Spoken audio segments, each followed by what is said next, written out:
নমস্কার বন্ধুরা, আজকের এই ভিডিওতে তোমাদেরকে আমি সমস্ত রকম আপডেটস অ্যান্ড সমস্ত রকম তোমাদের যে কোয়েশ্চেন অ্যান্ড কোয়ারি আছে স্বামী বিবেকানন্দ স্কলারশিপ রিলেটেড সেটা কিন্তু আজকে অবসান ঘটাবো। তো ভিডিওটা শেষ অবধি দেখো। তোমরা যারা যারা নতুন স্বামী বিবেকানন্দ স্কলারশিপে অ্যাপ্লাই করবে 2024-এ যারা তোমরা মাধ্যমিক উচ্চ মাধ্যমিক পাস করলে তাদের জন্য কিন্তু এই ভিডিওটা অত্যন্ত গুরুত্বপূর্ণ। তোমাদের কিন্তু এই ভিডিওটা মিস করা একদমই উচিত নয়। সমস্ত বিষয় আমি আজকে বলবো। তোমাদের স্বামী বিবেকানন্দ স্কলারশিপের টাকা পাওয়ার বিষয়টা কেন পাবে না, কী কী সমস্যা হতে পারে, কোথায় কী করবে, সমস্ত কিছু ভিডিও কিন্তু থাকছে আজকের এই বিষয়ে। বন্ধুরা দেখো, তোমাদের 2024 যারা যারা নতুন অ্যাপ্লিকেন্ট আছো, যারা যারা সবে মাত্র মাধ্যমিক উচ্চ মাধ্যমিক পাস করলে ভালো নাম্বার পেয়েছো, তারা ভাবছো যে আমি স্বামী বিবেকানন্দ স্কলারশিপ অ্যাপ্লাই করবো, 60% নাম্বার পেয়েছি, আমি 12,000 টাকা পাবো। তো সেক্ষেত্রে তোমাদের কিন্তু সবার প্রথমে জানতে হবে যে তোমাদের অ্যাপ্লিকেশন ডেটটা কবে। তোমাদের অ্যাপ্লিকেশন ডেট বেসিক্যালি 12ই জুলাই থেকে তোমাদের fresh application Swami Vivekananda স্কলারশিপে start হতে চলেছে। তোমাদের 12ই জুলাই ডেটটা মনে রাখবে, 12ই জুলাই তোমাদের কিন্তু ফ্রেশ অ্যাপ্লিকেশন স্টার্ট হতে চলেছে স্বামী বিবেকানন্দ স্কলারশিপ পোর্টালে। ঠিক আছে, এই পোর্টালে আসার পর তোমাদেরকে প্রথমে রেজিস্টার করতে হয়। রেজিস্ট্রেশন করার পর তোমাদের কিন্তু এখানে অ্যাপ্লিকেশন করতে হয়। তোমরা যেই কোর্সের জন্য অ্যাপ্লাই করবে, তোমরা সেটা পলিটেকনিক হোক, ITI হোক, বিভিন্ন কলেজ হোক, বিভিন্ন স্কুল হোক, এক্সেট্রা সব জায়গায় কিন্তু তুমি এখানে অ্যাপ্লাই করতে পারবে। আচ্ছা, এবার তোমাদের জানতে হবে যে এটা লাস্ট ডেট কবে থাকে। লাস্ট ডেট দেখো এখনও বলেনি, বাট লাস্ট ডেট তুমি ধরে রাখো ডিসেম্বরের মাঝামাঝি হতে পারে। তো সেক্ষেত্রে আমি লাস্ট ডে আসবো না, আমি আগেই অ্যাপ্লাই করে দেবো, যেহেতু আমার টাকাটা আগে দরকার। তো তোমাদের 12ই জুলাই থেকে কিন্তু অ্যাপ্লিকেশন স্টার্ট হতে চলেছে। আচ্ছা, এবার আসলাম আমি অ্যাপ্লিকেশন স্টার্ট এবং এন্ডের বিষয়ে। এবার আমি আসছি, যারা ফ্রেশ অ্যাপ্লিকেশন আছো তারা তো অ্যাপ্লাই করে দিলে, এরপর রেনুয়াল যারা আছো, রেনুয়াল অ্যাপ্লিকেন্ট, তারাও কিন্তু এখানে অ্যাপ্লাই করতে পারবে। ঠিক আছে, এই ডেটের বিষয়টা ক্লিয়ার আশা করি তোমাদের কাছে। আচ্ছা, এবার বিষয় আসছে তোমাদের এখানে কী কী ডকুমেন্টস লাগবে। তো ডকুমেন্টসের বিষয়টা কিন্তু এখানে স্ট্রিক্টলি এখানে বলা হয়েছে যে এদের কী কী ডকুমেন্টস লাগবে। তো ডকুমেন্টের বিষয়টা আমি বলে দিচ্ছি। দেখতে পাচ্ছ বন্ধুরা, এখানে ডকুমেন্টসের বিষয়টা আমি এখানে তোমাদের স্ক্রিনে শো করছি। তোমরা কিন্তু এটা ছবি দিয়ে রাখতে পারো। যদি ছবি না নাও তো আমি বলে দিচ্ছি, মাধ্যমিক উচ্চ মাধ্যমিকের সার্টিফিকেট। ঠিক আছে, তোমরা যদি সবেমাত্র উচ্চ মাধ্যমিক দিয়ে কলেজে যাচ্ছ, তাহলে তোমাদের উচ্চ মাধ্যমিকের সার্টিফিকেট লাগবে। ঠিক আছে, সার্টিফিকেটের পাশাপাশি তোমাদের স্কুল লিভের সার্টিফিকেট লাগতে পারে, ডোমিসিয়াল লাগবে, ইনকাম সার্টিফিকেট লাগবে, তারপরে তোমাদের ছবি লাগবে, ব্যাঙ্ক অ্যাকাউন্ট ডিটেলস লাগবে, ভোটার কার্ড, আধার কার্ড, যে সমস্ত জিনিস তোমাদের আছে, কাস্ট সার্টিফিকেট, সব কিছুই লাগবে। তার পাশাপাশি তোমাদের কিন্তু যদি তোমরা মাধ্যমিক দিয়ে থাকো এবং উচ্চ মাধ্যমিকে উঠতে যাচ্ছ, তো সেক্ষেত্রে তোমাদের মাধ্যমিকের ডিটেলস লাগবে, আর এই domicile, caste certificate, Aadhaar card, voter card, bank account, এই সমস্ত বিষয় লাগবে। তোমাদের কিন্তু খুব একটা যে একাধিক সার্টিফিকেট মানে ডকুমেন্টস লাগে এমন কোনো বিষয় না, নর্মাল ডকুমেন্টস যেগুলো লাগে সেগুলোই লাগবে। ঠিক আছে। আচ্ছা, ডকুমেন্টসের বিষয়টা আমি আমার ডেসক্রিপশন বক্সে আরও ডিটেলসে দিয়ে রাখবো, তোমরা চাইলে ওখান থেকে দেখতে পারো। এটা গেল ডকুমেন্টসের বিষয়। এবার ডকুমেন্টসের পরে আসছি আমি সমস্ত ডকুমেন্টস নিয়ে আমি কী করব। দেখো, সমস্ত ডকুমেন্টস জোগাড় করে তুমি কী করবে, অনলাইনে দোকানে বা নিজস্ব তোমার নিয়ারেস্ট সাইবার ক্যাফেতে যাবে। সাইবার ক্যাফেতে গিয়ে নিজে থেকে কিন্তু কখনোই আবেদন করবে না, তুমি যদি বেশি নলেজ তোমার না থাকে, কারণ ভুল করবে না। ভুল করলে কিন্তু খুবই মুশকিল, পরে কিন্তু টাকা পাওয়ার বিষয়টা থাকবে না। ঠিক আছে, তো নিজে থেকে করবে না, সাইবার ক্যাফেতে যাবে বা নিয়ারেস্ট কোনো দোকান থেকে করে নিবে। নিয়ারেস্ট কোনো দোকানে গেলে সমস্ত ডিটেলস দিলে সবার প্রথমে দেখবে তোমার 60% আছে কিনা। 60% থাকলে কিন্তু অবশ্যই তুমি আবেদন করতে পারবে। ঠিক আছে, তো তুমি সমস্ত কিছু ডিটেলস দিয়ে অ্যাপ্লাই করলে, অ্যাপ্লিকেশন হয়ে গেল। অ্যাপ্লিকেশন হওয়ার পর তোমার ওখানে তোমার যে স্ট্যাটাসটা থাকবে, তুমি যদি স্ট্যাটাসটা ট্র্যাক করো তাহলে দেখা যাবে তোমার অ্যাপ্লিকেশন সাবমিট। ঠিক আছে, তোমার মোবাইলে টুক করে একটা SMS চলে আসবে, তোমার ওখানে আইডিও লেখা থাকবে, পাসওয়ার্ডও লেখা থাকবে। তুমি পাসওয়ার্ড চাইলে চেঞ্জ করতে পারো, আর তুমি ওই যে আইডিটা আছে ওটা তুমি সংরক্ষণ করে রেখে দেবে নিজের কাছে। তোমার ইমেল আইডি কিংবা তোমার মেসেজও থাকবে, তুমি চাইলে ওই আইডিটাকেও পরবর্তীকালে বের করতে পারবে তুমি যদি ভুলে যাও। তো সেই বিষয়গুলো টেকনিক্যাল বিষয় থাকছে, তোমার যদি সেক্ষেত্রে কোনো প্রবলেম থাকে ওগুলো আমি পরবর্তীকালে জানিয়ে দেবো। তোমার যদি আইডি, পাসওয়ার্ড সমস্ত কিছু তুমি ভুলে যাও, তাও কিন্তু আমি বিষয়টাকে তোমার এনে নিতে পারবো। তো সেগুলো পরে আসছে, আগেই তুমি ভুলভাল কাজ করো না, এগুলোকে সংরক্ষণ করে রেখে দেবে। আচ্ছা, এবার গেল আমাদের অ্যাপ্লিকেশন করলাম, আইডি পাসওয়ার্ড ক্রিয়েট হয়ে গেছে, আমাদের কাছে চলে আসছে, অ্যাপ্লিকেশন সাবমিট দেখাচ্ছে, মোবাইল স্ক্রিনে চলে এসেছে, ইমেলও চলে এসেছে, সমস্ত কিছু ডকুমেন্টস আমার কাছে আছে।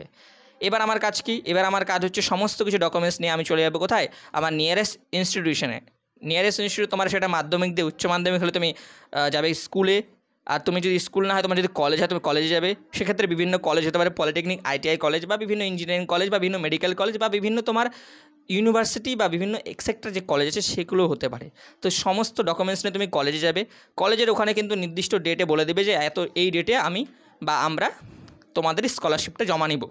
ঠিক আছে, তো তোমরা সেই ডেটে তোমাদের যে টেকনিক্যাল টিম থাকবে তোমাদের কলেজ বা স্কুলে, সেখানে তোমরা যেখানে জমা দিবে অ্যাপ্লিকেশন সমস্ত ডকুমেন্টস, সেখানে তোমরা কিন্তু অবশ্যই তোমাদের অরিজিনাল যে তোমাদের মার্কশিট আছে, মার্কশিটগুলো নিয়ে যাবে এবং অরিজিনাল অনেক কিছু ডকুমেন্টস নিয়ে যাবে, কারণ অরিজিনাল অনেক কিছু ডকুমেন্টস কিন্তু দেখতে চায় ওরা।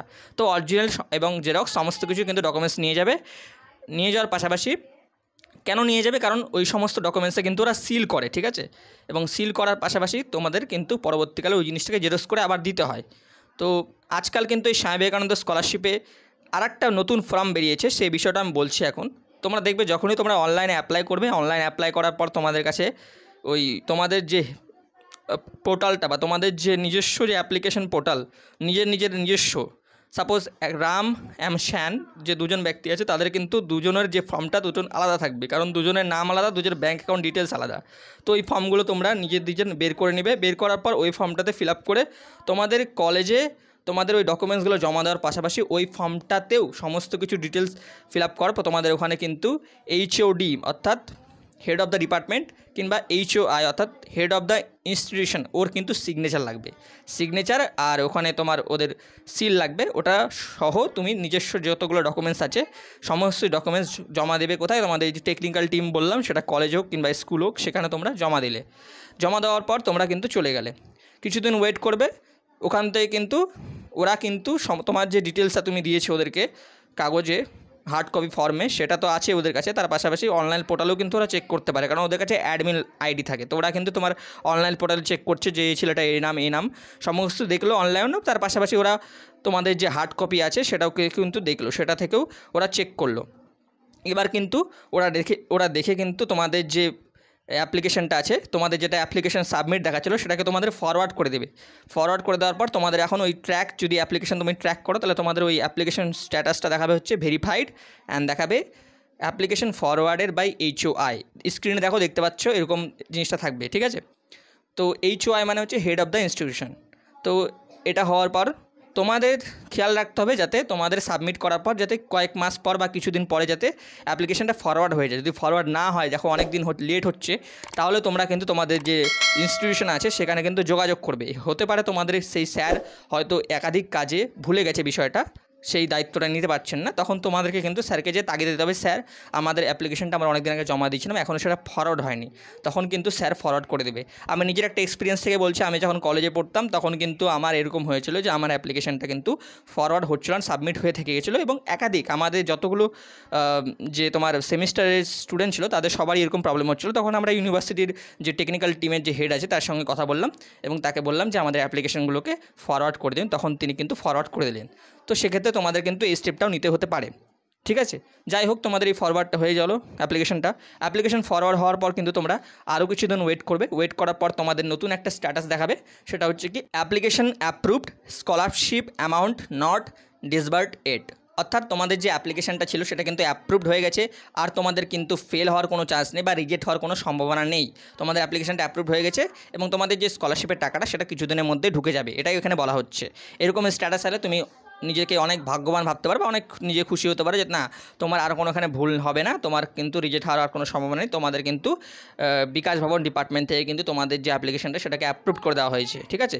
এরপর আরও কিছুদিন ওয়েট করবে। ওয়েট করার পর তোমাদের নতুন একটা স্ট্যাটাস আসবে। তোমাদের নতুন একটা যে স্ট্যাটাস আসবে সেই স্ট্যাটাসটা হবে এরকম যে অ্যাপ্লিকেশন স্যাংশনড, ঠিক আছে, scholarship amount disbursed, it may take a few days for the amount to be credit for account number এত। অর্থাৎ তোমাদের যে অ্যাপ্লিকেশনটা পুরোপুরি স্যাংশন হয়ে গেছে এবং তোমাদের যে স্কলারশিপ অ্যামাউন্টটা সেটা কিন্তু পাঠানো হয়ে গেছে ইতিমধ্যে, এবং কিছুদিন ওয়েট করতে হবে তোমাদেরকে, তোমাদের টাকাটা তোমাদের নির্দিষ্ট ব্যাঙ্ক অ্যাকাউন্টে ঢুকে যাবে, ঠিক আছে। তো তোমরা দেখলেই যে কতগুলো স্টেপ হলো। স্টেপ নাম্বার 1 প্রথমে হচ্ছে application submit, step number 2 application forward by HOI and ব্র্যাকেটে থাকে verified, step number 3 application approved, scholarship amount not disbursed yet, step number 4 application sanctioned, scholarship amount disbursed yet, it may transfer to be credited to your bank account. তো এরকম 4টা step থাকবে, ঠিক আছে। এই 4টা স্টেপের মাধ্যমেই কিন্তু তোমাদের স্কলারশিপ অ্যামাউন্টটা ঢুকে যাওয়ার সম্ভাবনা আছে। কিন্তু এক্ষেত্রে তুমি যদি দেখো তোমাদের কিন্তু অ্যাপ্লিকেশন ফরওয়ার্ড হওয়ার পর তোমাদের যদি বিকাশ ভবন ডিপার্টমেন্ট থেকে যদি দেখায় যে রিজেক্টেড বা কোনো যদি ফল দেখায়, তোমাদের কিন্তু সেক্ষেত্রে দেখতে হবে যেখানে কী ফল দেখিয়েছে। অনেকের ক্ষেত্রে ব্যাঙ্ক অ্যাকাউন্ট ফল থাকে, অনেকের ক্ষেত্রে অ্যাপ্লিকেশানে কিছু ভুলভাল ডিটেলস দেওয়া হয়ে থাকে। তো সেক্ষেত্রে তোমাদেরকে ওটাকে আবার রিসাবমিট করে আবার সমস্ত কিছু ডিটেলস দিতে হবে, ঠিক আছে। পরবর্তীকালে তোমাদের কিন্তু ওটা আবার ঠিক হয়ে যেতে পারে। তো তোমরা অবশ্যই অ্যাপ্লাই করার সময় কিন্তু সব ডিটেলস ঠিকভাবে দেখে নেবে, সমস্ত কিছু ডিটেলস দেখে নেবে, যাতে একবারে স্যাংশন হয়ে যাতে কোনো কিছু যাতে ভুল না হয়, ঠিক আছে।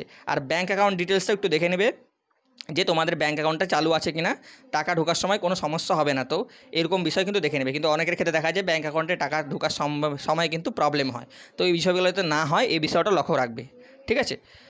তো এটা গেল আমাদের স্কলারশিপের অ্যাপ্লিকেশন ডেট, কবে কবে লাস্ট ডেট, সমস্ত কিছু বললাম। তার পাশাপাশি আমি বললাম যে কীভাবে সমস্ত কিছু ডকুমেন্টস জমা করে আমি কোথায় জমা করব এবং কী কী স্টেপের মাধ্যমে আমার টাকাটা ঢুকছে, ঠিক আছে।